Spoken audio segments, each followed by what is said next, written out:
Agora sim. Então, estamos aqui. Vamos lá para mais uma aula de gestão de inovação.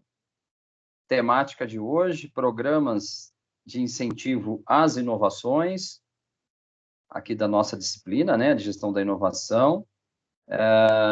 E uma boa noite a todos, que tirem bastante proveito dessa aula. E lá vamos nós. Pessoal, é interessante que a gente vem falando desde da retomada aí, depois da semana das provas do primeiro bimestre, a gente já vem nessa retomada aí dos conceitos de inovação e tudo mais. E é uma coisa bem legal a gente trabalhar aqui hoje uma situação assim, né? O que é incentivar a inovação, né? Porque a gente fala assim, inovar é importante, os países precisam inovar, o Brasil precisa superar os seus gaps de inovação, do governo, as empresas precisam também ser mais competitivas, enfim, a gente já falou de tanta coisa aqui, né? Mas nessa aula, nós vamos falar dos programas de incentivo, tá? Voltados, logicamente, à inovação, mas também as suas formas de financiamento. Por quê? O viés de finanças, né? Vamos dizer assim, o campo financeiro para a geração da inovação, ela não pode ser negligenciada, né? E as empresas ou as startups, seja lá quem for, né, os personagens dessa temática de inovação dentro desse mercado, eles precisam entender que há uma ordem, o processo precisa ser muito bem desenvolvido no campo das ideias, no campo do estabelecimento dos processos, implementação da inovação, mas também as formas de financiamento e como que funciona o papel de cada personagem dentro desse processo, ok?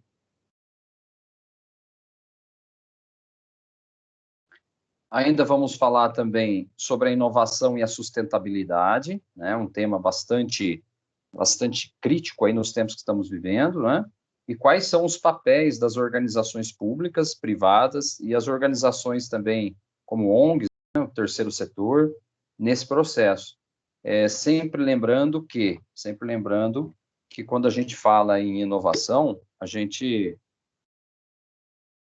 está falando em transcender, né? A gente precisa inovar. O que é? Inovar é transcender, é sair do lugar comum, né? Sair do lugar comum para algo que possa estar dando condições de você quebrar paradigmas, de você criar novas estruturas, criar mudanças, né? Rompendo com o antigo e trazendo o novo. Então, é fundamental. E, para isso, a gente não fala só no campo das empresas, né? A gente também tem que colocar aí, levar em consideração o pessoal aí das empresas, as organizações não governamentais, né? As ONGs, e por aí vai, pessoal.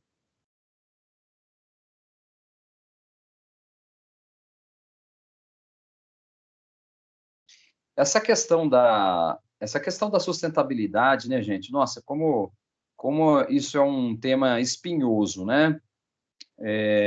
Quando a gente começa a falar em empresa sustentável, começa a falar em governos preocupados com sustentabilidade, planos de sustentabilidade, contrapartidas entre governo e empresas para fatores de ecossistema e sustentabilidade e tal. Isso está na mídia, está em todos os lugares, todos os dias.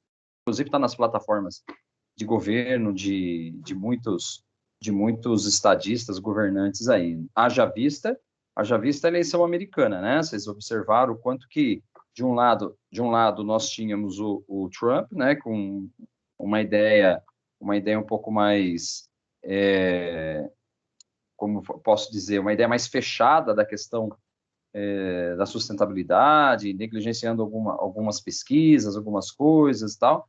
E, do outro lado, o Biden com uma versão do campo democrata, mais voltado para plataformas de governo voltada para projetos de sustentabilidade, e os dois tiveram embates aí durante a campanha toda, ainda estão, né, porque ainda não tem ainda que tenha tido um ganhador lá na eleição americana, mas ainda há algumas contestações por parte do Trump, né, e a gente está aguardando aí até dia 14, tem a finalização lá do processo eleitoral americano, né? E isso tudo mostra o quanto que uma nação, por exemplo, a maior economia do mundo, de um lado, um candidato que realmente não tinha uma cartilha, uma preocupação direcionada para a sustentabilidade, e o outro, que acaba de vencer aí, que promete vir com uma estrutura totalmente diferente do que o Trump fazia e criar aí novas diretrizes de sustentabilidade. Isso, por que eu estou falando isso, falando do governo americano e tudo mais? Porque tudo que acontece numa grande potência, né, numa grande economia como os Estados Unidos, acaba afetando todas as demais estruturas políticas e industriais também pelo mundo afora, né? O que, uma vez que o governo americano ele acaba sendo um modelo aí, e junto com a Europa, né? Você vê que os países da Europa, por exemplo, vinham também fazendo alguns embates duros com o Trump em relação a isso, não apoiando a visão que ele tinha em relação à sustentabilidade, fatores como questão de desmatamento, industrialização a qualquer custo, né? E agora, pelo jeito, vai ter um outro caminho, uma outra comunicação aí entre o Biden e a Europa, e nós aqui do Brasil não vamos ficar de fora, né? Nós não sabemos ainda exatamente como que vai ser a participação do Brasil no que tange aí apoiar ou não o que virá do governo democrata, né, do Biden, até porque o Bolsonaro é mais alinhado ao governo Trump, né, e a gente não sabe até onde as questões políticas, diretrizes de sustentabilidade vão, vamos dizer assim, favorecer ou prejudicar o Brasil, né, vai depender das ações que o governo nosso tomar. E isso aí é um negócio que mexe demais com o fator de desenvolvimento e inovação e sustentabilidade, né? Nós somos hoje uma aldeia global, não dá para você pensar isolado, nem empresa, nem governo. A partir do momento que você pensa de forma isolada, você tá criando o quê? Você está criando barreiras, né? Você vai começar a criar não só as barreiras, mas você vai começar a desenvolver um pensamento muito antiquado aí perante ao que os mercados hoje esperam, né? Que é trabalhar em grande poder de compartilhamento, de tecnologia, parcerias, né? Projetos de pesquisa, enfim.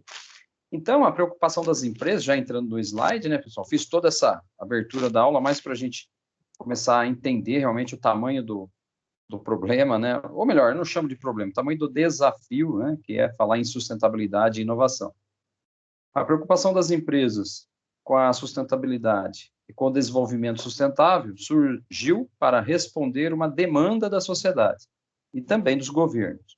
Elas eram criticadas sobre a alegação de que apenas utilizavam e exploravam os recursos do planeta e da sociedade sem entregar nada em troca. E, de fato, é isso que a gente ainda percebe, né, pessoal? Porque esse entregar algo em troca é o que a gente chama da contrapartida, né? Então, maravilha. Uma indústria vem, ela consegue benefícios fiscais lá, isenção de impostos por parte do governo, seja o município, seja o estado, e a empresa se instala, começa a desmatar, começa a poluir, e aí vai ficar por isso mesmo? Então, foi se criando aí necessidade de legislação, normativas, diretrizes, né? E, em seguida, documentos como termo de ajuste de conduta, para que as empresas dessem contrapartida. Ah, beleza, eu vou explorar o solo, eu vou desenvolver uma unidade produtiva, eu vou gerar empregos, tralalá, mas eu me submeto, me comprometo a seguir a diretriz tal, a legislação tal, em contrapartida, fazer tal coisa, e é assim mesmo que funciona, pessoal. Então, assim, as leis, a política, ela sempre está envolvida em negócios, né? Sempre vai estar envolvida. Não dá para desenvolver negócios sem desenvolver política, né? Então, a política é, sim, um fator importantíssimo nesse sentido do desenvolvimento da sustentabilidade, uma vez que é através da política que se cria as legislações, né? São os legisladores, os estadistas aí, que determinam as diretrizes por cada país, por cada questão de tratado comercial, tratados bilaterais, né, essas coisas. Então, a gente acaba tendo que estudar um pouquinho, né? Importante aí você, aluno, estudar um pouquinho as questões econômicas, políticas, sociais, né? E isso aí faz parte de quem também quer ser um profissional aí de excelência no futuro, né, pessoal? Existem duas formas de analisarmos a sustentabilidade, ok? A primeira é estritamente econômica, tá? E está ligada à capacidade que a empresa tem de gerar recursos para se manter viva e competitiva a longo prazo, né? Então você observa que, assim, se você tem o viés econômico dentro de uma estrutura mercadológica e o viés econômico já não é mais só pensando no umbigo ao seu entorno, você tem que pensar grande porque você tem necessidade de importar situações, insumos ou de exportar, fazer parcerias, desenvolvimento de canais de fornecimento, né? Então, a sustentabilidade ela tem sim esse fator econômico, que é a capacidade que a empresa precisa ter de gerar recursos para se manter viva e competitiva. Então, aqui é aquela questão da sustentabilidade no sentido de uma empresa sustentada. É uma empresa sustentada, ela tem recursos humanos, ela tem recursos naturais, ela tem máquinas, equipamentos suficiente para desenvolver o que ela pretende desenvolver, colocar no mercado isso, gerar o quê? Gerar rentabilidade através da venda dos seus produtos e serviços, e com isso a empresa se mantém, ela se mantém competitiva, pela sua qualidade, pela sua inovação, pela vantagem competitiva e valor que ela entrega, né? Então, essa é a primeira parte. E para isso, a empresa precisa se preocupar em gerar lucro, logicamente, né? Criar a tal da vantagem competitiva. Diante disso tudo, né, que já tratamos em outras aulas, é importante para entender que a inovação é algo assim, inovação colabora, né, com essa finalidade da empresa. Porque se a empresa realmente ela consegue entregar valor, lembra da aula do VRIL, né, valor, raridade, imitabilidade e organização. Quando a empresa entrega esse valor, e ela entrega em caráter inovador, rompendo paradigmas, né, quebrando paradigmas, entregando algo diferente, a população ela se desperta para ter contato com esse produto ou esse serviço. E aí vai gerando aquela cadeia de valor, né? Vai gerando aquela cadeia. As pessoas querem consumir, as pessoas entram naquela questão do desejo, da necessidade, né? De ele fazer a aquisição daquele bem, né? Isso mexe com o ego, com a vaidade, com o desejo e com a necessidade, logicamente, né? Então, a empresa, essa sustentabilidade, ela também está ligada a isso. Uma empresa, ela precisa ser sustentada com um bom giro econômico. Uma empresa precisa gerar lucros, precisa atingir os seus objetivos, gerando lucros e rentabilidade. Quanto maior for a capacidade dessa empresa em gerar lucro e rentabilidade, ela vai se manter viva e competitiva, né? É isso que a gente está tratando até aqui.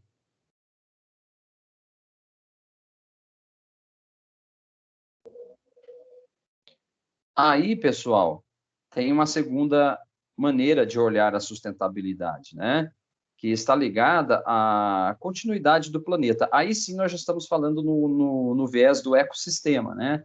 De todo um ecossistema que aí vai mexer com dimensões importantes, né? Que devem ser bem observadas por todos os habitantes hoje da Terra, né?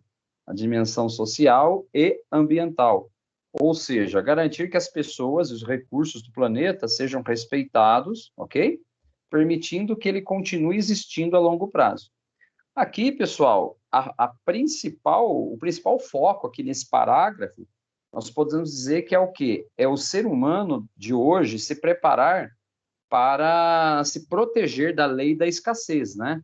Através da lei da escassez. Porque, assim, se você começa a ter escassez de água, que é um recurso natural fundamental para a vida, ferrou, né? Se você começa a ter uma escassez de petróleo e não cria outra alternativa para você criar a mobilidade urbana, o transporte, né? Por exemplo, carros elétricos é uma resposta já que vem crescendo a cada dia para você lutar contra a escassez do petróleo, né? Porque sabe-se que o petróleo é um recurso finito, né? Ele não é infinito, ele é finito. E se a gente não criar uma tecnologia, uma inovação que substitua o petróleo, a gente pode ter dificuldade no futuro. Mas isso a gente já vem fazendo, né? Só que também não é só questão de faltar petróleo para não conseguir ter carros, não é isso somente. É a questão da poluição. enquanto um carro de combustível fóssil, né, usando petróleo aí, ele vai ter uma infinidade de emissão de gás carbônico aí, né, poluindo, prejudicando o nosso ar, né, o nosso sistema. Um carro elétrico, por exemplo, ele é muito mais ecológico, vamos dizer assim, né? Então, assim, tem esse outro viés aqui da sustentabilidade, né? Que é, de fato, pensar que a gente precisa cuidar do planeta, cuidar dos recursos, para não gerar escassez, porque o ser humano ele precisa consumir, ele precisa se locomover, ele precisa se alimentar, e para isso a gente precisa pensar na sustentabilidade aí quanto fator de existência garantida para o ser humano, né? Que mundo que a gente vai construindo, né? Para nós e para as futuras gerações aí. Sendo assim, né, a empresa que quer ser sustentável, ela deve se preocupar em reduzir os impactos sociais, né, e ambientais também, que são resultantes de suas atividades. Ela deve se preocupar com o desemprego, com a pobreza, com a desigualdade social e também com os fatores como poluição e utilização de recursos não renováveis. Às vezes, e a maioria das vezes, a gente pensa assim, poxa, mas o que a empresa tem a ver com a questão do desemprego e da pobreza? Isso aí não é problema do governo? Não, é problema da empresa também. O governo tem a sua responsabilidade? Com certeza, mas as empresas têm a sua responsabilidade, a sociedade, nós, como cidadãos, né, também temos a nossa responsabilidade. Então, não dá para você falar em sustentabilidade sem gerar responsabilidade a todos os envolvidos. Os envolvidos aí são governos, são empresas, a própria sociedade, né? Então, assim, a sustentabilidade é um tema muito amplo. Então, não dá para a gente ficar ali no senso comum. Ah, a empresa, elas têm que se preocupar com o lucro somente. Ela tem que se preocupar com o lucro e pôr o produto no mercado. Não. Já foi assim um dia. Hoje já não é mais. Ela tem sim que ter lucro, tem que ter rentabilidade, ela tem que atender os anseios da população em demandas, em processos de consumo, mas ela tem que fazer isso de uma forma que gere o menor impacto possível, não só na questão ambiental, mas também na questão de desigualdade, distribuição de renda, por exemplo, planos de carreira com salários adequados, mediante as leis do mercado, né? Fazer pagamentos em dia, o trato com a gestão de pessoas, respeitando o capital humano da empresa, e, por que não, o processo também de reutilização, como o reuso da água, a não poluição do solo, fatores aí de estudo e pesquisa para garantir o menor impacto possível, né? E é isso, gente. Então, você tem um lado lá do fator econômico e você tem esse outro lado aqui da sustentabilidade mais ligada ao ecossistema, ao fator planeta e o uso dos recursos do planeta. Beleza? Então, vamos em frente. Nós temos aí algumas... Só um minutinho. Nós temos também algumas discussões muito importantes aí, que sempre vai estar ligada à questão da inovação, sempre, mas lógico, com esse viés de sustentabilidade, que é exatamente isso aqui que está no slide. Vamos lá. Ou seja, podemos afirmar que a empresa que pratica inovação sustentável, ela procura ser ao mesmo tempo eficiente, né, nos seus meios de executar as suas tarefas, tal, em termos econômicos, respeitar o meio ambiente social em que está inserida. Esse tipo de empresa, embora procure a inovação como forma de se diferenciar das concorrentes, também se preocupa com essas inovações para que gerem resultados para a sociedade. Então, é aquilo que eu estava falando um pouco anteriormente, né? O governo tem o seu papel de responsabilidade? Com certeza. As empresas têm a sua responsabilidade? Com certeza. E quanto mais governos e empresas se entendem, conseguem dar essa lição de casa, a sociedade compra essa ideia também. Então, a gente segue muito as orientações que vêm, tanto de governo quanto das empresas. Então, esse papel educacional do governo e das empresas, né, de estimular a sociedade a pensar de forma mais sustentável é fundamental, tá? Não é uma tarefa simples, conseguir gerar resultados positivos, né, nas 3 dimensões. Então, quais são as 3 dimensões? A econômica, social e ambiental, ou seja, governo, empresas, sociedade precisa ter um equilíbrio nesses 3 processos aí, que é o econômico, social e ambiental, ok? Devido também à grande incerteza envolvida em todo o processo de inovação, especialmente quando se trata de inovações radicais, cujos resultados são imprevisíveis. Nós já aprendemos aqui, pessoal, durante as nossas aulas, que existe a inovação incremental, que é algo que você melhora dentro daquilo que já existe, né? E você tem a inovação radical, que ela quebra paradigmas e traz o novo, ela rompe com o velho e muda a estrutura, né? Então, esses 2 tipos de inovações são fundamentais, precisamos das duas, ok? Mas nessas que são radicais, muitas das vezes, até por não conhecer, por questões de incerteza, às vezes falta um pouco de equilíbrio aí entre economia, sociedade e a questão ambiental.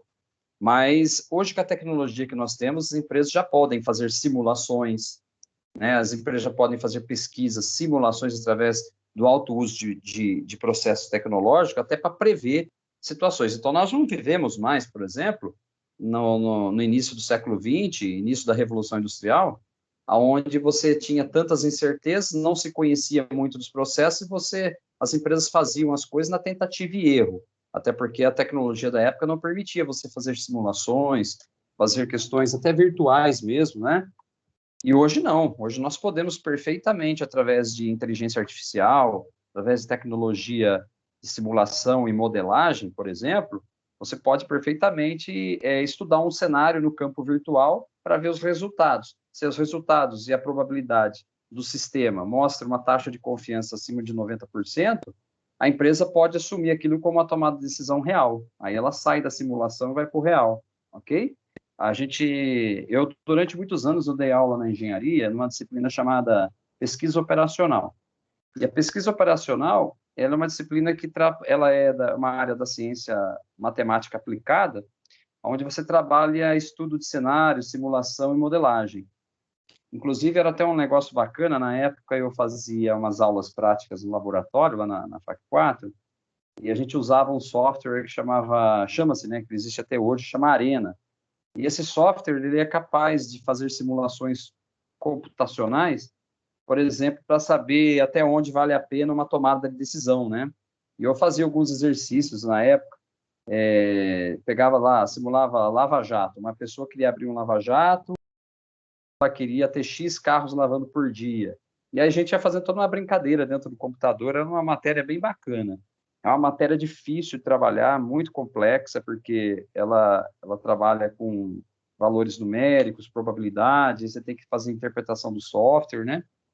Mas só entrei nesse assunto porque é uma disciplina muito utilizada, é uma área muito utilizada em todas as empresas hoje. Então, uma empresa de aviação, por exemplo, ela tem que projetar o número de voos, número mínimo de passageiros para poder ter lucro e sustentabilidade, né, para ser sustentável financeiramente. E ela utiliza muito da pesquisa operacional. Estádios de futebol, por exemplo, as grandes arenas pelo mundo afora, né? Elas usam pesquisa operacional para saber a capacidade instalada, quanto tem de torcida, quanto foi o ticket médio de gasto por torcedor, como que está a venda de produtos licenciados, como que pode ser feito o processo, né, para atrair o torcedor para dentro do estádio, para quê? Para trabalhar a questão da sustentabilidade financeira do time ou da situação. Então, assim, aqui a gente fala assim, é um campo muito amplo, viu, gente? Então, a sustentabilidade, ela entra tanto no campo do viés financeiro, econômico, social, como entra no viés ambiental. Então, é as 3 situações, as 3 dimensões aí, né? Econômica, social e ambiental, perfeito? Isso é fantástico, porque, como eu disse, você não fica só no campo da tecnologia, você está falando de tecnologia, está falando de governos, de política, está falando de fatores sociais e sistemas, de ecossistemas, né? Enfim.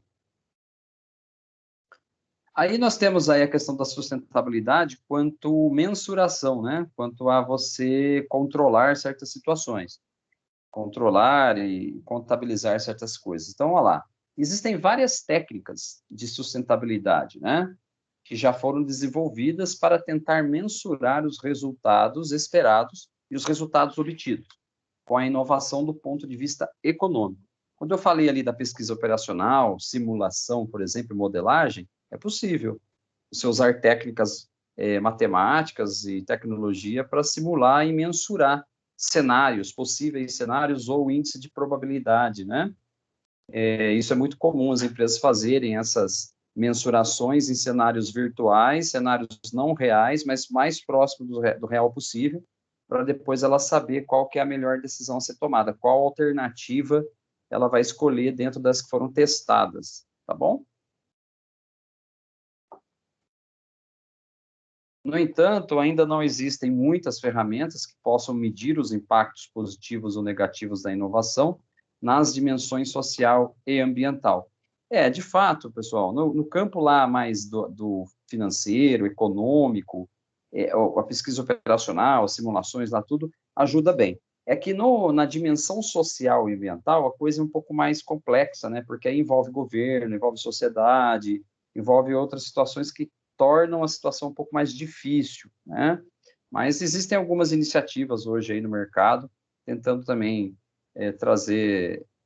mercado não, existem outras alternativas também aí, a questão das legislações do governo, tentando achar novos modelos, né? Sendo assim, muitas vezes a preocupação sustentável da inovação acaba sendo mais retórica do que uma realidade comprovável. Acaba ficando muito no campo da oratória, né, da retórica lá, da coisa da ideia, das boas intenções, né, das cartas de boas intenções dos governos, mas na prática, mesmo no dia a dia, a gente não vê aí essa mensuração real, né? Quer ver só? Vamos pegar aí a dimensão ambiental em relação ao Brasil e Amazônia, tá? Vou fazer um exemplo aqui. Se você pega aí dos últimos 20 anos, o Brasil sempre sofreu com um processo de desmatamento, né? Nós somos um país tropical, com uma reserva de Mata Atlântica toda aí muito bem alimentada, recursos de água doce, tal, a Amazônia, né? E durante os 20 anos, a gente sempre sofreu com as questões de desmatamento, queimadas. Só que a gente vem percebendo, conforme vai melhorando a tecnologia ao longo desses 20 anos, vai melhorando também a capacidade tecnológica de se monitorar mais, né? Então, você monitora melhor hoje do que monitorava há 10 anos, 20 anos atrás. Então, hoje você tem aí uma série de satélites mais poderosos, softwares, mapeamento, né, via satélite mesmo, tal, que foi melhorando ao longo do tempo. E aí, como você vai melhorando a tecnologia, vai melhorando o controle e a mensuração. E aí você começa a ver o tamanho da encrenca, porque, por exemplo, se percebia que há 20 anos atrás, eu não vou falar números reais, porque eu não tenho esses dados em mão, mas é uma coisa mais ou menos assim, se há 10 anos atrás se queimava 14 campos de futebol na Amazônia por dia, hoje aí a coisa tomou uma amplitude muito maior, já se queima aí 70, 80 estádios de futebol, quer dizer, aí você tem duas problemáticas dentro da mensuração ambiental, né, no viés da dimensão ambiental. Uma é que também sempre teve desmatamento, sempre teve interesses econômicos dentro do desmatamento, então você tem grupos organizados que fazem esse trabalho, ao longo do tempo isso foi dando muito dinheiro, foi dando muita estrutura econômica para esses grupos, eles vão se aproveitando cada vez mais. Por outro lado, os governos pecam em fiscalização, pecam em questões de punições, né, tal, então vai somando fatores políticos, fatores sociais e fatores ambientais. Então, assim, a preocupação hoje é essa, né? Se essa sustentabilidade não ser bem controlada na questão da Amazônia, há um grande risco de a gente entregar um planeta, né? O planeta todo sofrer um colapso, uma escassez aí dentro de 40, 50 anos, que pode até colocar em risco a vida do ser humano aqui na Terra, né? Porque essa mensuração é necessária. Agora, lógico, ninguém está falando que você não pode explorar positivamente a Amazônia também. Tem um outro viés. tem condições de você fazer mapeamentos, utilizando, por exemplo, de benefícios das plantas, do ecossistema da Amazônia, da questão do, como que fala aqui, dos princípios ativos que pode ter dentro da Amazônia, para favorecer, por exemplo, a produção de remédios, produção de vacina, estimular novas descobertas para outras áreas, né? Da biomedicina, da biogenética, enfim, dá para você fazer inovação de forma controlada, explorando de forma organizada e ordeira dentro do processo. Eu estou falando da Amazônia, mas pode também ser em qualquer outra reserva espalhada pelo mundo afora. Então, assim, gente, você viu que tudo que eu estou falando aqui bate nas três dimensões. Tem a questão social, tem a questão econômica, tem a questão ambiental, né? Por isso que essa matéria, essa coisa que nós estamos trabalhando ao longo do semestre, não, sai do senso comum, né, pessoal? Você é aluno aí da faculdade, você está aqui na faculdade exatamente para isso, para sair da faculdade melhor do que entrou, né? Então, se a gente não for capaz de criar uma sociedade que saia do senso comum, né, que interprete. Você vê que na minha abordagem aqui, eu não estou falando, eu sou a favor desse presidente, a favor do outro, eu não estou nesse campo da discussão, eu estou no campo de que existem dados, os dados vão melhorando ao longo das décadas, a mensuração vai mostrando que há um aumento, sim, do desmatamento, mas também, por outro lado, é possível e é necessário criar também algum tipo de exploração para a gente aproveitar o que tem de bom e criar aí vacinas, remédios, tudo mais. Então, assim, é isso que eu estou dizendo para você. Entender de técnicas, desenvolver possibilidades, né? Pensar na sustentabilidade, não só no fator econômico, mas econômico, social e ambiental, né? Inclusive está aí em azul aí no texto, ó, os autores afirmam que deve ser observado o benefício líquido da inovação gerada, ou seja, compará-la com as alternativas atuais e ver se elas realmente trazem algum benefício. É isso. Quer dizer, eu posso mensurar, eu devo mensurar, usando tecnologia, mão de obra qualificada, ciência, pesquisa, fazer parcerias entre universidades e empresas, tudo isso é super válido e necessário. E precisa ter legislação que apoia para isso, né? Que dê apoio, dê incentivo para isso. Beleza, gente? É isso que nós estamos falando aqui, tá? Então, é uma matéria assim que meio que abre a cabeça da gente mesmo, né? Se você sentar numa linha, numa mesa de...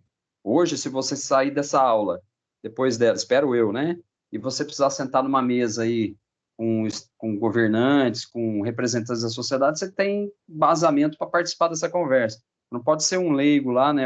Desculpa o termo, né? Um ignorante, sentar numa mesa aí e não saber o que é um fator econômico, um fator ambiental, um fator social, o que é o fator, as duas dimensões, os dois campos da sustentabilidade. Que eu falo, a gente está assim de político aí que não tem condições de discutir isso aqui, porque não aprendeu isso, né? Deveria ter aprendido isso. Ou deveria estudar, buscar o conhecimento, né? Vocês não, vocês são privilegiados, vocês estão aí tendo uma aula dentro dessa disciplina de gestão de inovação que vai poder fazer vocês terem uma outra visão, um outro campo, né? Países aí desenvolvidos lá fora trabalham muito. Ó, você vê que interessante, né?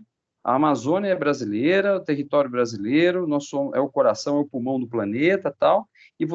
E a gente percebe que tem outros países mais preocupados, conhecem mais do sistema da Amazônia em questão econômica, política, social e ambiental do que o próprio brasileiro. É isso que a gente não pode deixar, você entendeu? Então, é nesse sentido que é interessante a gente estudar isso aqui, né? Legal, vamos dar sequência. Opa, peraí que meu computador deu uma travadinha aqui. Tá meio cansadinho, acho, coitado. Deixa eu avançar aqui. Só um minutinho, gente.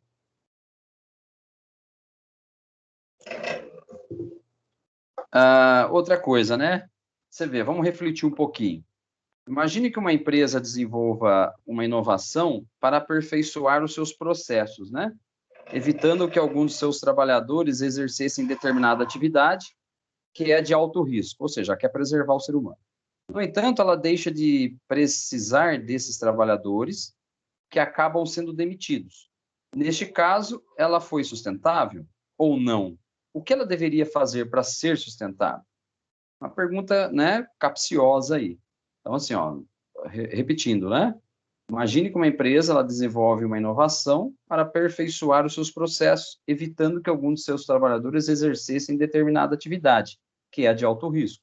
No entanto, ela deixa de precisar desses trabalhadores que acabam sendo demitidos. Neste caso, ela foi sustentável ou não? O que ela deveria fazer para ser? Interessante essa pergunta, né? Porque se nós pararmos para analisar, no viés econômico, né, no viés, melhor, no viés ambiental, ela está criando uma coisa interessante, positiva, mas no viés econômico, ela não está sendo positiva, porque ela está gerando demissões, menos distribuição de renda, mais dificuldade de emprego. Então, assim, é essa que é a ideia de equilibrar aquelas três dimensões. Você tem que pensar em questões econômicas, sociais e ambientais, né? É nesse sentido que daí entra aquela grande interrogação na cabeça dos gestores, das empresas, dos governos, né? Como fazer esse equilíbrio? Programas de incentivo à inovação. Em 2014, o Banco Nacional de Desenvolvimento Econômico e Social, o BNDES, em parceria com a financiadora dos estudos e projetos, o FINEP, lançou o Plano Inova Sustentabilidade, que tem como objetivo fomentar a inovação em áreas específicas ligadas à sustentabilidade. Foram escolhidas como elegíveis a produção sustentável, recuperação de biomas brasileiros, né? E fomento às atividades produtivas sustentáveis de base florestal, saneamento ambiental e monitoramento de desastres ambientais. Você viu que são segmentos, né, que foram elegíveis para receber esse programa de incentivo por parte do BNDES, lá em 2014. De acordo com o FINEP, em 2018, as empresas que pretendem participar deste plano devem apresentar um plano de negócios com um valor mínimo de 5 milhões, a ser executado em até 60 meses. 5 milhões em 60 meses, né? Esses projetos passarão por um processo de seleção com 5 etapas e podem receber apoio da FINEP e receber aí sobre várias formas ajuda, né, financeira que possam aí financiar até 90% desse projeto. Então, olha que interessante, né, gente? Você tem uma fundação, ou seja, você teve um fator político que criou um fundo, né, criou aí uma financiadora, né, que estava aí sobre a proteção também do Banco Nacional, do BNDES, ou a política da coisa, né? Você tem que ter a política no processo, né? E depois você tem um chamamento para empresas que poderiam, né, participar desde que o critério seja respeitado, em planos de negócio de valor mínimo de 5 milhões, para ser executado em até 60 meses. Então, a empresa que conseguisse pegar a verba, ela tinha até 60 meses para entregar, né, o plano de negócio com sucesso, né? Então, aí você percebe, nós estamos falando das três dimensões também. Dimensão econômica, social, porque gera empregos e tudo mais, e ambiental, né?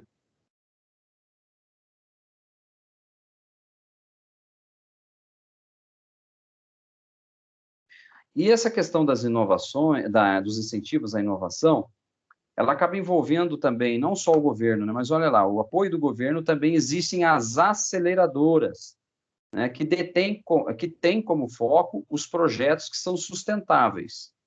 Dentre elas, podemos destacar as iniciativas da Artemísia, a Yunus Negócios Sociais e também do Instituto Eclos, né, entre outras. São algumas iniciativas aí que se despertaram dentro desse período aí que foi entre 2014 e 2018, né?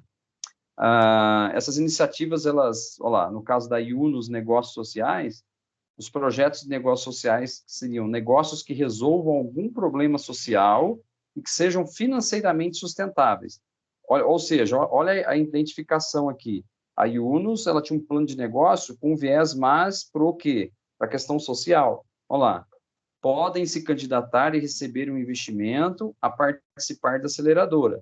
Além de capital, esses negócios receberão auxílio de uma equipe qualificada para se desenvolver. A Yunus Negócios Sociais é uma iniciativa global com atuação também no Brasil. Então, você percebe aí que ela tem aí um viés de terceiro setor, né?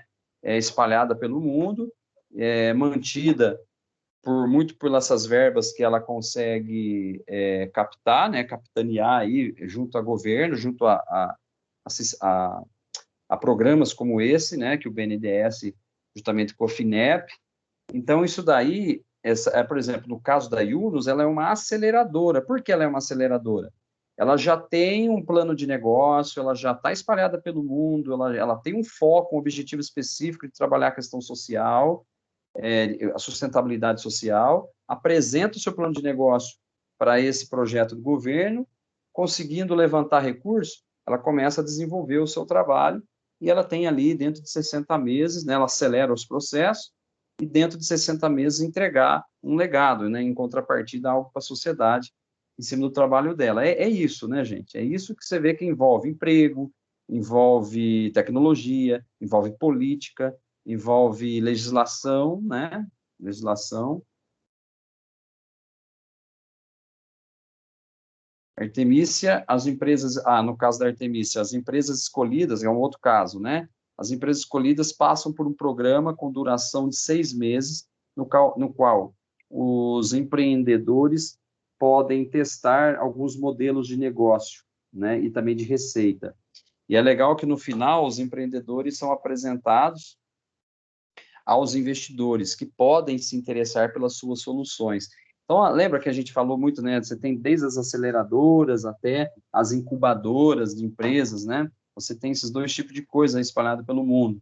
As aceleradoras é uma coisa que está respondendo bem nessa questão aí de incentivo à inovação, né? É muito legal isso, gente. Bom, aí entra também outros fatores importantes aí dentro do que a gente fala aí, incentivos. São, por exemplo, incentivos fiscais, né, para gerar inovação tecnológica, especificidades setoriais da inovação, mas o que são fundos, né? Vamos entender o que são esses fundos aí de incentivo. Os fundos, eles são compostos de receitas, correto?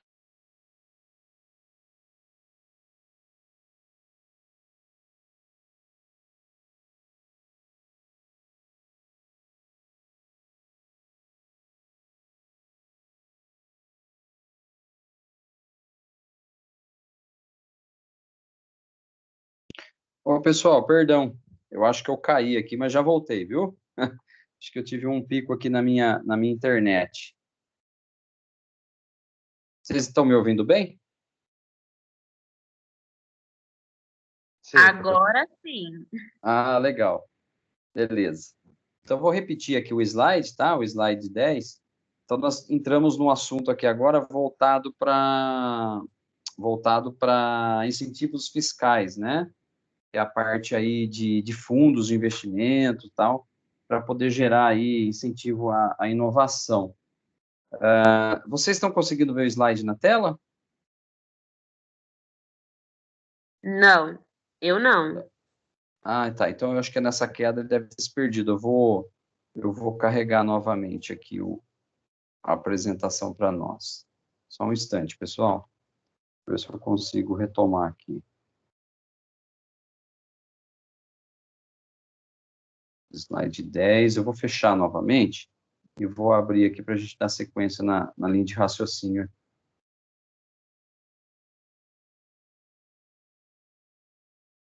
Foi um pico de internet aqui.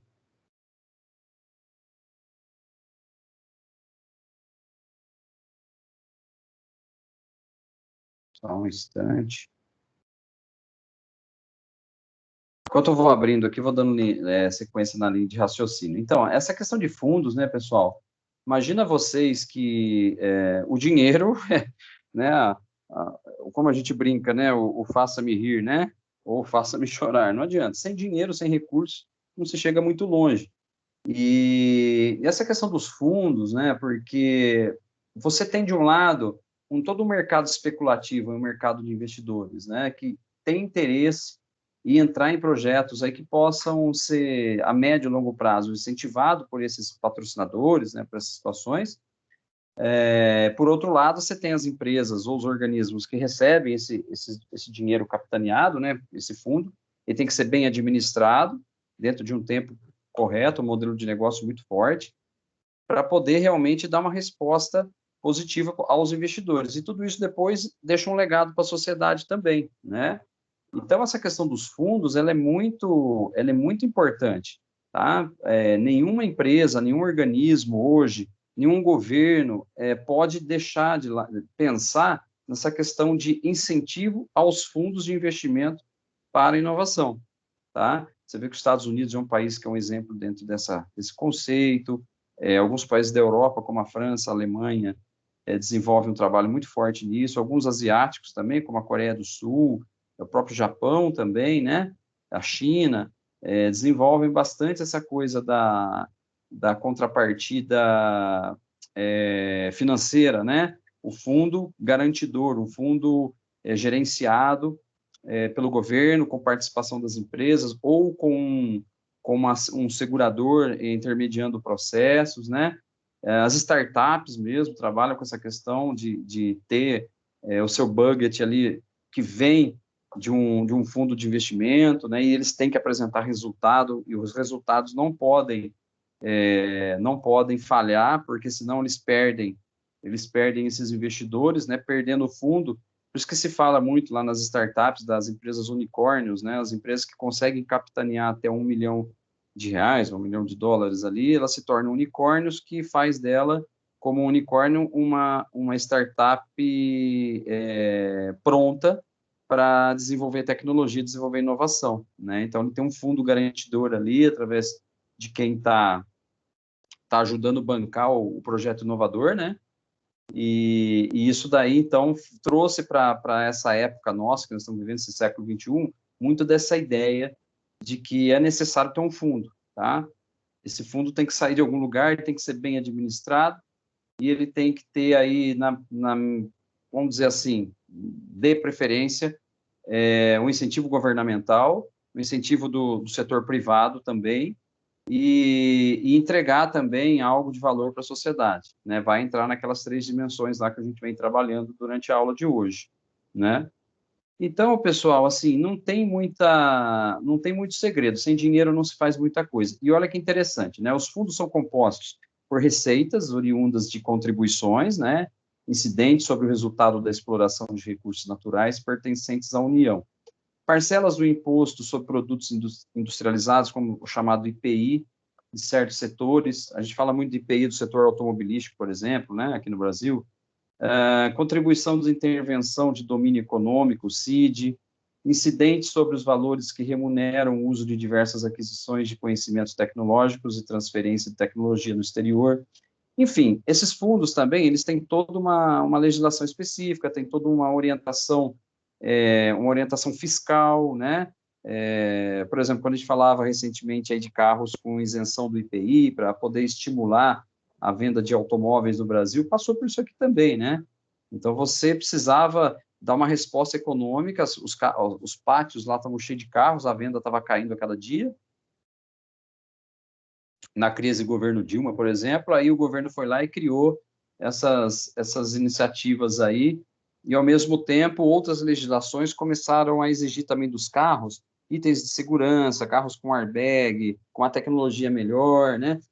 Tudo uma coisa está ligada com a outra, gente. Tá? Desenvolvimento econômico, desenvolvimento social, né? Desenvolvimento político, né? Eles têm sido importantes, tudo isso, para os governos alavancar também os fatores de inovação. Por quê? Permitem implementar projetos de inovação que estimulam a geração de conhecimento e a transferência para as empresas. Eles também estimulam que as empresas investam mais em ciência e tecnologia. Então, imagina assim, que a partir do momento que um governo ele cria incentivos fiscais para estimular a produção, para estimular o fator econômico, estimular a criação de tecnologia, o governo também ele quer em contrapartida, né? Ele quer em contrapartida que as empresas, de fato, entreguem coisas melhores, produtos melhores, serviços melhores, com uma ciência embasada, com tecnologia de ponta, né? Então, realmente são tratados, né? São tratados que a gente fala.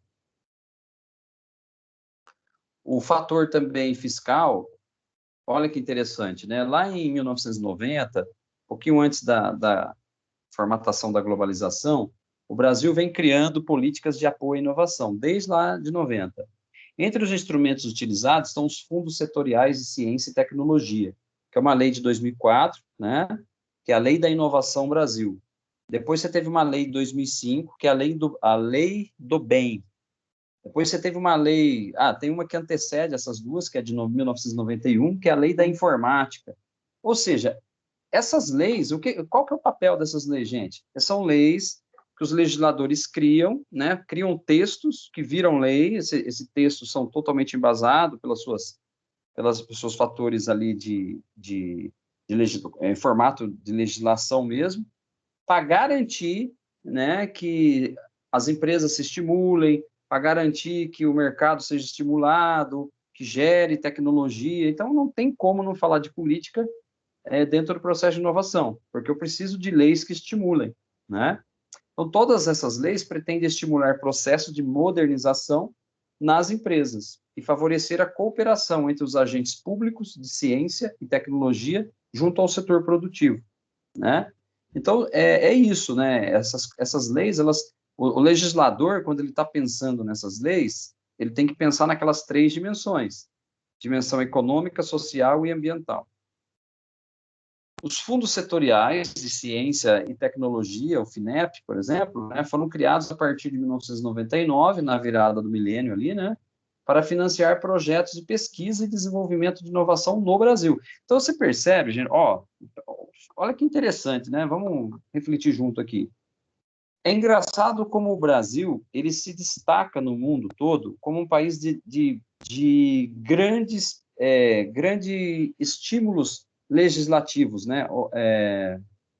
Como posso dizer assim para vocês? A gente tem lei bacana, a gente tem lei forte, a gente tem lei muito bem escrita. Os legisladores do nosso Brasil, eles pensam em leis muito, muito fortes, muito assim, essenciais. Mas aonde que está o problema? Não adianta ter a lei ser bem escrita, redigida, bem pensada, mas ela não ser implementada, ela no dia a dia não ser fiscalizada, não ser utilizada como foi pensada. Esse é o nosso problema. A lei está lá, olha lá, só essas aí, fundo setorial, lei do bem, lei da informática, e tem outras tantas, viu? Em questão de leis, nós estamos tranquilos, né? Inclusive, eu acho que o Severino ergueu a mão. Pois não, Severino? Boa noite, professor. Tudo bem? Boa noite, turma. Com certeza. Tudo bem, meu amigo. Tudo bem. Bora Cheguei lá. um pouquinho atrasado na aula, mas estamos aí. Me desculpe. Importante que você está aí. Deixa eu lhe falar. Lembra que numa aula passada eu falei do anos de 1990, quando eu cheguei aqui? Lembro. Faz muito a ver com esse slide, né? Porque eu falei da IBM, Sumaré, programa de estímulo, premiação de qualidade. Nunca se falou tanto em ISO 9000, naquela época só era ISO 9000, né? Que era exatamente um padrão de qualidade baseado nas normas ISO, né? Que ISO é um conjunto de padronização de normas. E aí se falava só na ISO 9000, e foi naquela época a IBM aqui, Sumaré, que antigamente era IBM Hortolândia, não era IBM Sumaré, virou IBM Hortolândia porque o município foi também rachado naquela época, né? Exato. É um município novo, né? Isso. Aqui na região de Campinas. Eu estava chegando e aquilo foi um marco para mim ali naquela época. E também eu trabalhava numa empresa grande, a gente via muito a questão da ISO 9000, que era a questão da qualidade, da normatização no Brasil, de manualização de processos. E se falava muito que se você tem um funcionário numa linha de produção e ele falta ao trabalho, o outro substitui, é só ir ali, porque já há uma padronização do processo. Quando empresas evoluem, ela caminha para esse tipo de coisa. Não que ele não faça falta na sua essencialidade como ser humano, mas assim, determinados procedimentos já são padrões, né? Já tem um padrão, digo, que a pessoa pode assumir aquele posto, aquele processo, aquele elo da cadeia produtiva sem grandes interrupções como era antigamente. O Perfeito. João sabia fazer só aquilo ali de fazer a cabecinha do parafuso. Faltou, o outro só sei fazer a ponta. Então, a É. manualização, todo esse processo. E não só a ISO 9000, né? Porque depois veio a 9.200, 10.000, aí veio a 14.000, foi ambiental e responsabilidade. Então, as normas foram caminhando dentro desse processo nessa Exato. época, né? Eu não citei a lei, mas o meu questionamento lá atrás foi exatamente baseado nessa política pública. A gente vê, Exato. por exemplo, nos Estados Unidos, alguns presidentes que ainda hoje marcam a sua existência, são falados, né? Por exemplo, Isso. como o New Deal, né, que foi um programa feito no pós-guerra, aquilo Sim, criou essa cara que é a América, a gente viu isso, né? Os meninos aí devem perfeito. estar com a memória mais fresca, viram o professor Ezequiel falar muito disso na aula de macroeconomia, e Olha que aí. realmente a política que um país estabelece sobre aquilo que ele percebe, né, no seu sentido de desenvolvimento tem muito a ver. E a gente quer Isso. queira, quer não, isso afeta diretamente e tal. Tem gente que diz assim, eu estou empregado, o que o governo faz não interessa, a política não me diz respeito. Não, tá errado. É. Eu ouço isso sinceramente, não falo nada com respeito, Não, lógico, não lógico. me diz nada, não me faz diferença. Eu, É, é, eu falo assim, tá, eu vou ficar calado nessa, não, porque não, é mas, na verdade. verdade, faz diferença sim, a gente sabe o quanto. E isso que você está falando é aquilo que eu comecei falando no início da aula, bem no início da aula, não sei se você ainda já estava na sala, que o quanto que o fator de você, o fato de vocês estarem na faculdade é para isso, sair melhor do que entraram, sair do senso comum, ir para um senso mais crítico, né? Você entrar numa mesa, numa discussão sobre leis, sobre questões. Quando você fala em três dimensões, que é econômica, social e ambiental, se você é capaz de participar de uma discussão nessas três dimensões, você já saiu do senso comum, você está no senso crítico. Você é uma pessoa que está antenada, você está por dentro, né? E você não pode negligenciar que a partir do momento que um país cria incentivo e data isso, documenta isso em lei, né? Essa lei ela está ali para quê? Para que ela seja amplamente difundida, né? Então, assim, o fator de nós termos leis é fantástico. O Brasil realmente é como a gente isso é uma coisa que me intriga, né?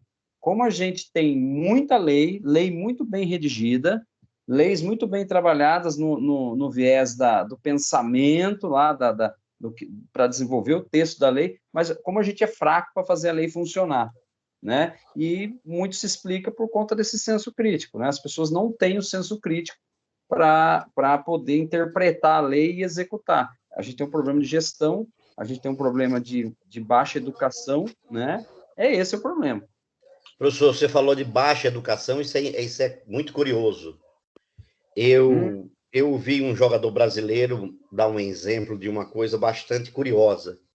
E olha aí. quando a gente ouve uma experiência dessa, a gente aplica isso naquilo que a gente lê, naquilo que a gente vê na televisão, na Globo News, ou uma Sim, campanha política, ou qualquer coisa. Quando você consegue fazer esses links, você consegue ter uma percepção mais crítica. Ele contou que um jogador brasileiro, jogador famoso, aí não era top do top, mas era um bem aceito, não sei se foi na Espanha ou foi outro país, que ele certo, contou que acordou de madrugada com a necessidade do filho dele doente, com uma febrezinha, uma coisa não muito grave, e ele foi para o serviço público de saúde naquele certo, país.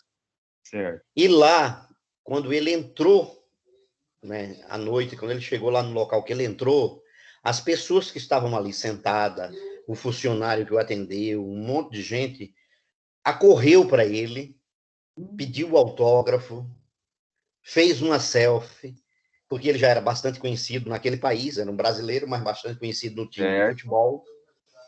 Era um serviço público. Quando terminou todo esse aparato, de uma maneira educada, pediu para ele entrar na fila como qualquer outro. certo. Aí, quando você vê um testemunho desse, Exata, uma tal, você tem que se atentar de quem você é e em que país você vive. É isso que exatamente, falta, às vezes, para algumas pessoas. Ela não tem a exatamente. capacidade de fazer essas correlações. Se É, fosse aqui no Brasil, todo mundo já ia querer dar prioridade para ele. A pessoa mais superior naquele posto de saúde iria sair para levar ele numa salinha para atendê-lo. Então, a coisa não é de lei, é de cultura. Nós precisamos de cultura. Exato. Nós somos um povo inculto. Nós não lemos, nós não sabemos, a nossa história não é contada da maneira correta. Hoje eu tive uma discussão num grupo de um indivíduo que falou que quando o Brasil foi colonizado, os índios ficaram nas árvores assistindo à missa e os portugueses abençoando. Não, as índias foram estrupadas, violentadas, e os índios foram escravizados. Então, quando a gente muda a perspectiva histórica da nossa visão de um país, quando a gente começa a se reeducar, por isso que tem que ter um questionamento da base da educação, e infelizmente sofre isso, a gente vai entender que não é assim. Aí a gente passa não só a ter essa percepção da lei, mas do senso comum que o senhor falou. Eu tenho que perceber que o que é importante é para todos. Quando se fala de dividir uma coisa socialmente, dar um benefício, alguém diz, esse governo é populista. Cara, eu não estou querendo dividir miséria. Eu quero que todo mundo seja rico e eu seja milionário. Então... Isso dizia um professor do meu filho. Então, na verdade, é uma coisa do senso comum que não se percebe de país. E nesse aspecto, essa lição do jogador foi nota 10. Porque ele deu uma entrevista, mas infelizmente isso não passa às 8 horas da noite. Exato. Passa em outro horário, e aí a pessoa dá esse testemunho, que é uma questão cultural. Lá, ele fez todas as honras de ser um herói dentro do futebol, mas ele entrou na fila, como todo mundo, para ser atendido, o terceiro, o 10º, o 4º que ele fosse. E enquanto a gente não tiver essa consciência de nação nesse sentido, a gente está longe. E a educação Está longe. E isso tudo, Severino, que você está colocando, tem aqueles 3 aspectos, né? Você tem um aspecto realmente da questão social, de quanto que a gente precisa melhorar nesse quesito, ter mais educação, ter mais senso crítico, interpretar melhor as coisas, beleza. Tem também essas coisas mais setoriais, né?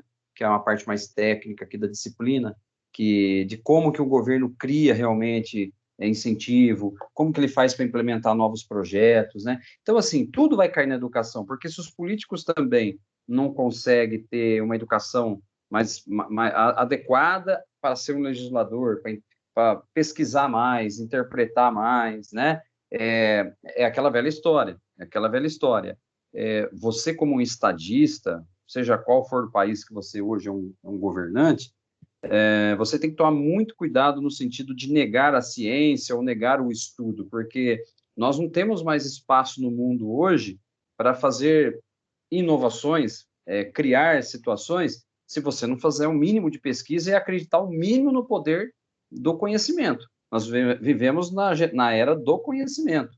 Tanto que, quando se criou a Lei da Inovação, que inclusive está na tela aí, essa Lei da Inovação de 2004, né, já vão aí 16 anos, olha só que interessante, né? Ela ficou conhecida como a Lei da Inovação, né, porque ela é propícia, ou seja, a maior difusão dos conhecimentos gerados em universidades e centros de pesquisa, está até grifado aí. Então, é propiciar dentro aonde que você tem a ebulição de conhecimento? É dentro dos organismos de educação, faculdades, institutos, né, universidades, é aí.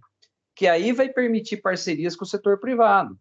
Então, ela também é regulamentada, tem que ter transferência de tecnologia, você tem que fazer o licenciamento das inovações. Existe um caminho para as coisas, ordeiro, né? É um caminho técnico, um caminho de conhecimento, um caminho de responsabilidade do governo, responsabilidade da empresa, responsabilidade das universidades, do professor, do pesquisador, né? Então, quando você vê aí governantes negando a ciência, vamos dizer assim, de uma ignorância, né? Porque aí que eu falo assim, se não tem o que falar, é melhor ficar quieto. O que você não pode é falar que você não valoriza o conhecimento, porque sem conhecimento você não gera inovação, né? Então, assim, e a gente vê na própria estrutura americana mesmo, a maior economia do planeta, e você via, por exemplo, várias situações lá, às vezes o Trump batendo de frente com algumas situações que é aquela história. Aqui no Brasil também passamos por isso, alguns outros países também, né? Não é só privilégio do Brasil ou dos Estados Unidos, Mas uma coisa é certa, se você não valoriza a geração de conhecimento e não cria responsabilidade de conhecimento para todos os personagens, né? Seja governo, seja sociedades, né? Você não vai conseguir gerar a parceria necessária. Não vai conseguir. Aí a lei está lá, o texto está lá, lindo, maravilhoso, mas você não coloca em prática. Por exemplo, a lei do bem, que é de um ano depois, a lei lá de 2005, proporcionou melhorias no ambiente inovador brasileiro, né? Eu estou falando o que está grifado. Ela reduz os impostos através dos incentivos fiscais para serem aplicados em pesquisa e desenvolvimento de inovação tecnológica. Essa lei permite, inclusive, que as empresas menores possam se beneficiar. Quer dizer, olha que bacana, olha que coisa interessante. Inclusive,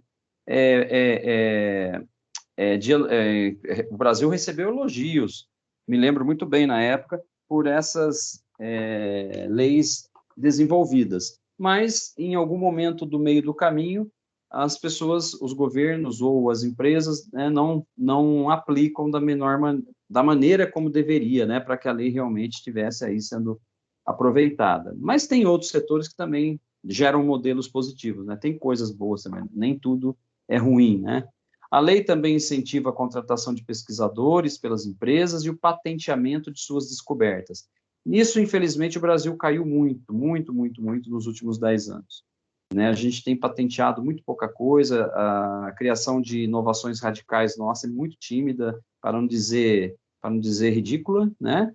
E, e as incrementais ainda a gente tem algumas coisas interessantes. Centro de Desenvolvimento e Pesquisa, incentivos aí para esses setores, infelizmente a gente está andando um pouco para trás nos últimos anos, né? Mas ainda assim, uma coisa ou outra foi interessante também, né? A lei da informática, essa é um pouco mais antiga, né? Lá de 91, que é um programa de apoio ao desenvolvimento tecnológico. Essa aqui já está bem difundida, a lei, a própria informática mudou muito, né? Isso aí vai sendo revisado, esses textos, depois das leis, vai criando parágrafos substitutivos, né, para atualização da lei que já existe, enfim, mas aqui não vou aprofundar tanto nessa questão.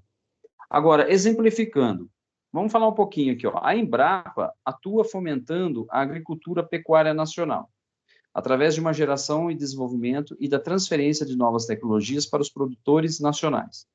Cria soluções tecnológicas que assumem utilidade para a sociedade. Ela criou um aplicativo chamado Doutor Milho, disponível para os sistemas operacionais Android e iOS, né? Esse sistema apoia diversos interessados em suas visitas às lavouras de milho, oferecendo informações técnicas e recomendações de manejo de acordo com o estágio de desenvolvimento da lavoura. É recente, ó, Embrapa 2018. A Embrapa é outra situação, assim, que é um exemplo muito positivo no Brasil. A Embrapa, ela, por exemplo, na questão pecuária, a questão da vacina para o gado, desenvolvimento da saúde dos nossos pastos, aí, dos gados, né? É fantástico. Parte de vacina, parte de pesticida, tudo. É um instituto que é um exemplo, reconhecido no mundo todo, a capacidade de desenvolvimento e inovação dentro aí do setor pecuário, né? E muita gente, às vezes, não sabe disso, mas é um grande exemplo. Aí ele falou do Dr. Milho, mas existem quase tudo que a Embrapa põe a mão é bem feito, é de excelência, viu? Estudem a história da Embrapa, vocês vão ver que a gente tem que se orgulhar da Embrapa.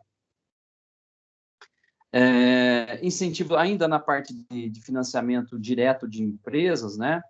Nessa parte dos fundos, que a gente está tratando muito dessa coisa de leis, os fundos garantidores e tal.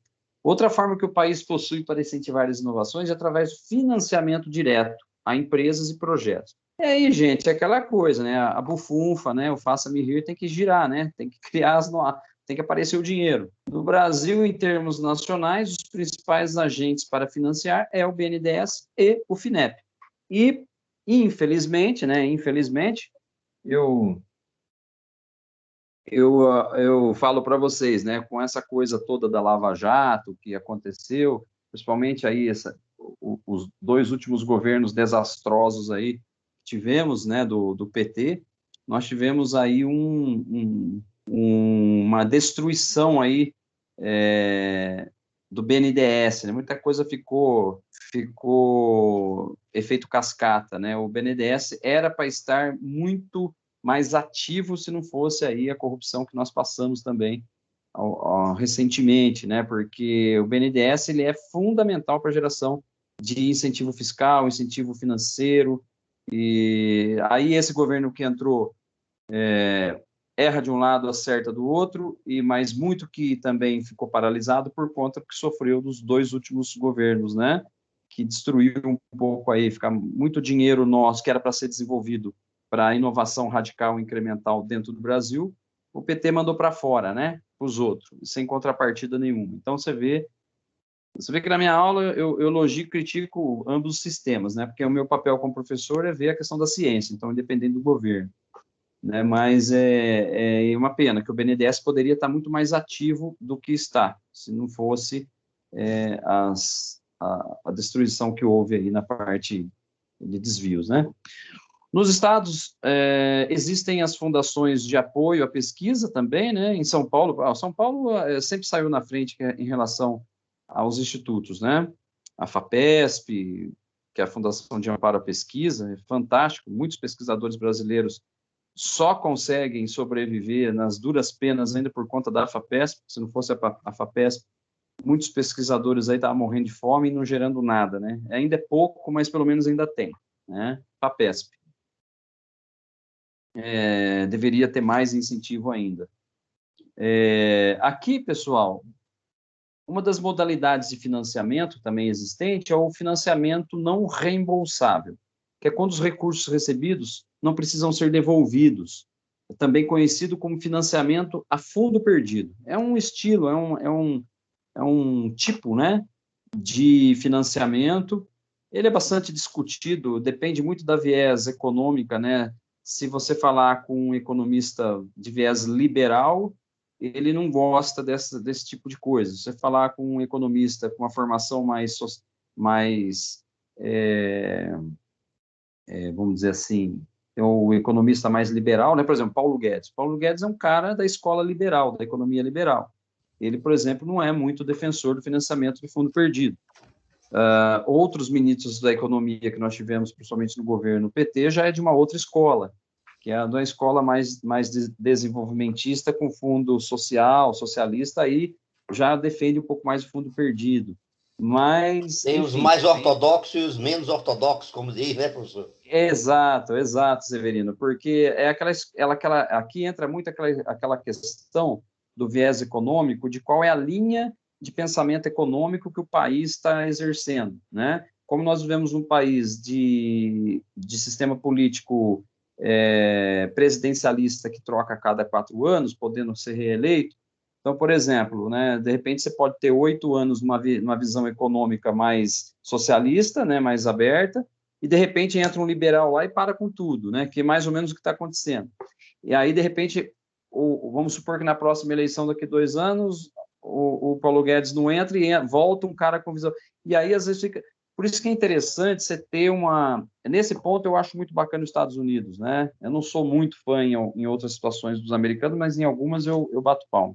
Os Estados Unidos ele tem uma cartilha econômica, ele tem uma cartilha de independente do democrata ou do republicano, a cartilha econômica americana tem que ser respeitada, né? Ela é um país que detém, ele precisa entregar tecnologia, precisa entregar contrapartida social, econômica. Então, independente se é democrata ou republicano, ele tem que criar um jeito de criar os fundos de incentivo e inovação tem que acontecer, né? Professor, mais Então, uma vez a gente se debate em relação ao nosso país, porque a gente... existe uma coisa que normalmente os pensadores dizem, né, que é política de Estado e política de governo.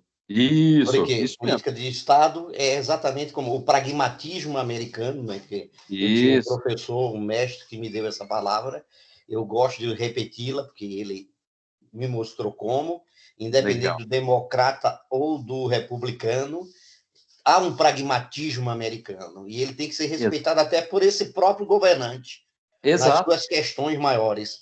Então, a gente tem dificuldade desse tipo de coisa, né? São políticas de Estado e política de governo. Às vezes, o governo pode ser aparentemente fraco ou indefinido em determinadas coisas, mas é um Estado muito forte, que já tem algumas questões bastante consolidadas para aquela linha, e o indivíduo vai ter que andar segundo aquela cartilha, digamos assim, ou aquela visão da sociedade como um todo. Essa questão também é preocupante, às vezes, porque esse tipo de discussão que a gente está tendo aqui, eu gosto das suas aulas, porque eu aprendo e realmente parabéns pela aula. Obrigado. O que acontece? São discussões de níveis que eu não vejo em muitas rodas, que deveria estar tendo. Dentro da própria faculdade, dentro da própria da academia e de outros lugares. Então, são questões que não podem ser deixadas passar em branco, tem que ser questionada, revisada e reformulada, se necessário, a gente ter um mundo melhor aqui para a gente também, né? É verdade. Você sabe que é aquela coisa, né? Se você acha que o investimento é caro, procure investir na ignorância. Aí você vai ver que você vai pagar mais caro ainda, né? Se você acha que investir no conhecimento é caro, então invista na ignorância, você vai ver o resultado, né? Pior, né? Então, assim, não adianta a gente fechar os olhos, né? Quando a gente fala em questão de inovação, é fantástico quando você olha, por exemplo, uma questão assim do governo japonês dentro do seu parlamento, ou um governo chinês, que é mais louco ainda, que é um governo fechado, mas com viés capitalista, são extremos, né? Políticas totalmente diferentes, mas dentro do sistema deles exercendo ali algum tipo de inovação. Você fala em questão de inovações tecnológicas, o Japão sempre vai estar na pauta dos países que entregam uma tecnologia, que entregam algo que realmente gera gera aí uma mudança radical, né, dentro das coisas que eles pensam, que eles criam. E os Estados Unidos, a gente já falou aqui também, alguns países da Europa que tem todo aí um incentivo por parte dos seus primeiro-ministros, do seu parlamento, com foco em reforçar as universidades, investir mais em pesquisa, pagar um salário decente para o pesquisador, para ele poder gerar, em contrapartida, o resultado que precisa, seja ele em 3 anos, 5 anos, 10 anos, né? E no Brasil a gente ainda fica a desejar nesse sentido. Inclusive, até na tela aqui, olha lá que interessante, como exemplo, existe um programa nacional que cuida desse tipo de financiamento, gerenciado pela FINEP. Ele pode ser concedido para as instituições científicas e tecnológicas aqui do Brasil, né, públicas ou privadas, sem fins lucrativos, para execução de projetos de pesquisa, bem como de capacitação de recursos humanos. Inclusive, tem um link aí, depois vocês podem dar uma estudada. Essa questão é interessante, porque eu volto a dizer, gente, às vezes eu tenho a impressão, né, o professor Rogério é muito pessimista quanto o Brasil, e não, tem coisas que eu elogio, já elogiei aqui agronegócio, já elogiei aqui os legisladores, algumas coisas, e a Embrapa, por exemplo, e aqui a questão dessa instituição com essas ações. Tem coisa boa no Brasil, tem coisa bacana. A gente só precisava ampliar mais isso, né? A gente é um país grande, muitas federações, né? Muitos estados, né? População grande. A gente tem realmente os nossos desafios, né? Isso às vezes acaba emperrando um pouco. Enquanto que um país da Europa aí é menor do que o estado de São Paulo, né? Ou menor que a cidade de São Paulo. Então, às vezes, a gente fala, administrar lá uma Itália é bem diferente de administrar o Brasil, né? Com seus 200 e tantos milhões de habitantes, com um território continental. É por isso, né, que a questão da inovação, realmente, a gente aí precisa começar a mudar, precisa começar a trabalhar coisas, se a gente quer daqui 20, 30 anos ser protagonista, né? Bom, pessoal, subvenção econômica também é outro tema, né, que existe aí dentro da questão da inovação, que é o que concede recursos diretamente às empresas. Então, essa subvenção econômica é garantir que as empresas consigam recursos, né? São elegíveis ao financiamento não reembolsável empresas brasileiras, privadas ou públicas, de qualquer porte, individualmente ou em associação para execução de projetos de inovação tecnológica que envolvam risco tecnológico e oportunidade de mercado. Dessa forma, o setor público aplica recursos diretamente nessas empresas, né, para custear essas atividades, pesquisa e desenvolvimento, inovação, e divide com elas os custos e riscos do processo de inovação. Observa que é um negócio interessante. Nas entrelinhas do texto aí, das leis e tal, o negócio tem fundamento. É bacana, né? Olha lá, é realizado um chamamento público para selecionar projetos para ambas as linhas de financiamento. Olha que bacana, eu acho muito bacana isso. Os temas de projetos são definidos pela FINEP, quer dizer, você tem um organismo analisando, você tem uma mesa julgadora, você tem um corpo de profissionais analisando ali, né, quem está dentro do contexto ou não, né? A seguir os assuntos estratégicos, né? E aí você tem a lei de inovação que dá embasamento para isso, já citadas aí anteriormente, ok? Então, assim, gente, tem coisa boa, sim, na legislação, tem iniciativas bacanas, nem todo legislador é raso, é ignorante, lá dentro do Congresso, tem gente que faz coisa boa, assim, em questão de pensar alguma coisa interessante, mas falta fazer isso aí funcionar, falta fazer isso aí realmente criar mais incentivo para as empresas, né? Melhorar também essa questão das empresas se prepararem de forma mais sustentada, serem gestores mais eficientes, né? Para que as empresas realmente tenham um fluxo de caixa equilibrado, que elas façam seus balancetes de forma adequada, que ela não misture lá o seu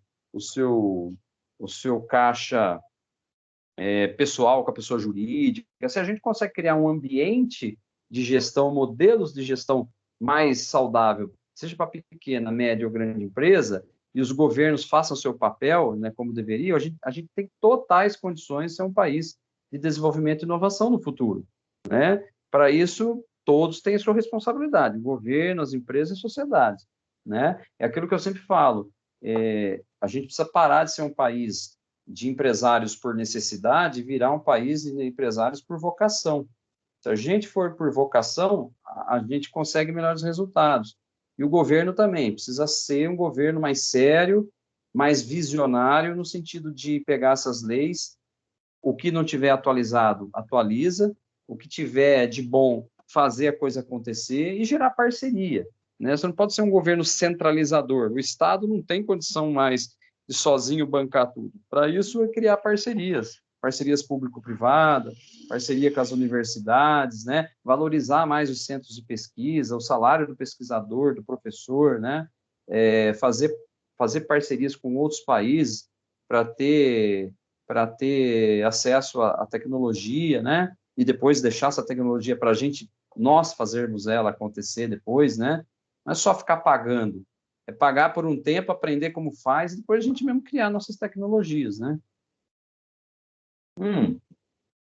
Outra situação bacana aqui, pessoal, existem iniciativas estaduais também, tá? Para financiar projetos, como a questão aqui no estado de São Paulo, né, que existe o programa de pesquisa inovativa, ok? Empresas que apoiam a pesquisa científica. E isso daí é muito legal, muito bacana. Bom, além das iniciativas estaduais, também existem programas de apoio à pesquisa em parceria com inovações tecnológicas, né? Com algumas instituições de ensino superior, então, como a USP, como a Unicamp, né? Aqui, beleza, depois vocês podem se atentar mais na leitura dos slides. Acho que eu falei já uma boa parte disso aqui. Aí, aqui nesse caso, existe um outro tipo também, uma modalidade chamada, modalidade para fomentar a inovação com recursos, que é o financiamento reembolsável, tá?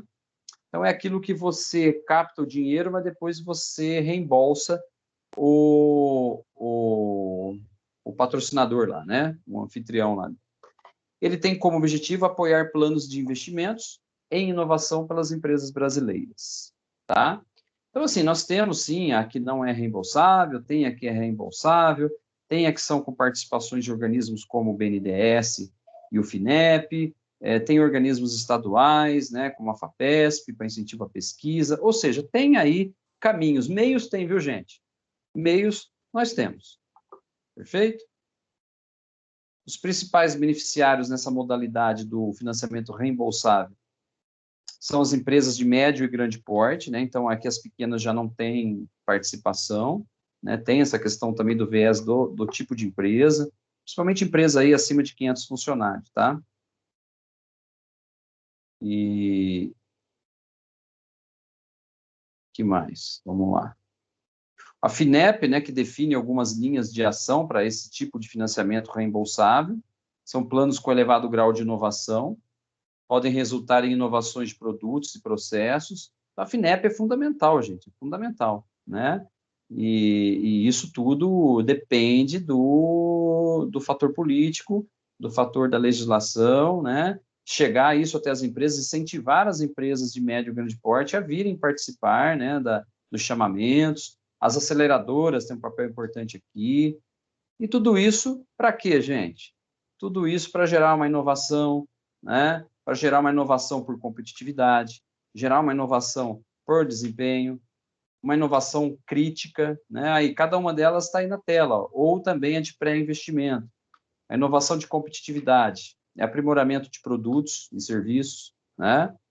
A de desempenho, são planos de inovações em produtos e processos e serviços, podem servir para atualização tecnológica, né? Uma vez que a gente tem uma atualização tecnológica tremenda, tudo é muito dinâmico. Você tem inovação crítica, são propostas definidas pelos governos para atender as prioridades, né, nacional ou do interesse estratégico. Né? Por exemplo, no Brasil, a gente fala muito de inovação crítica no campo do agronegócio, né? Porque a gente é um dos maiores exportadores de commodities, então o governo precisa toda hora estar pensando em inovações críticas dentro do processo agronegócio. É um exemplo, tá?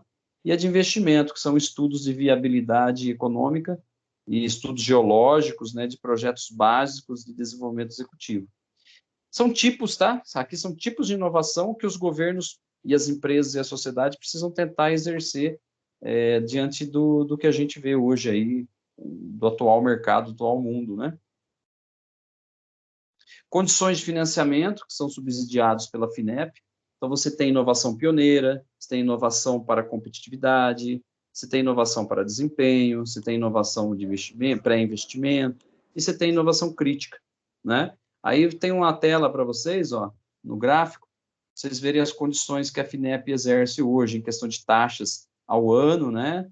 Você tem ali, por exemplo, uma taxa na inovação pioneira de 1,5% ao ano, porém, na inovação para a competitividade já tem uma taxa maior, elas são 3% ao ano. Por quê? Uma, prazo de carência 36 meses, a outra também 36 meses. Mas você vê que aqui, ó, prazos totais, né, tem algumas diferenças entre prazos totais e também de participação, em percentuais de participação, vai mudando entre um tipo de inovação para outra, né? Então, essas linhas de ação são bem determinadas, né? Pode ver que a fonte desse gráfico é o próprio FINEP, né? Que é lá, finep.gov.br, ou seja, como que é feita a política operacional, né? Uma política operacional para cunho econômico, tá? Cunho econômico para estímulo aí de financiamentos dentro dos setores dentro das linhas de ação. Então, os governos precisam deixar muito bem determinados e estimular as empresas a virem participar, pessoal. É isso, tá?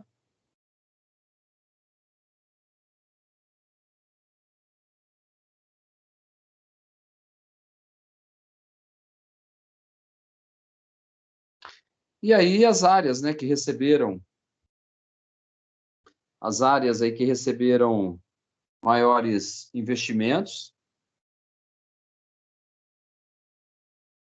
nos últimos anos, né? Saúde, agronegócio, aeroespacial, defesa e segurança, né? Setores também hídricos, mineração. É isso, gente. O da aula de hoje foi uma aula bem focada mesmo em questão de incentivos ao fator de criar sustentabilidade do viés financeiro, mas também no viés social e ambiental, e como que é importante a participação de governos, empresas e sociedade, né?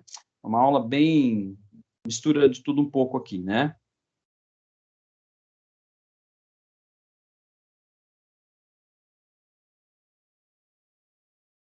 Nós temos também alguns programas de financiamento reembolsáveis, não reembolsáveis, falamos disso na aula. São iniciativas que partem do governo, né? Aí os governos têm dependendo do viés, né, da visão econômica de cada governo, vai se definir se realmente qual vai ser priorizado ou não, né? Isso depende muito da visão econômica, geralmente da linha, né, de decisão econômica que tem aí por parte do ministro, dos presidentes e tudo mais.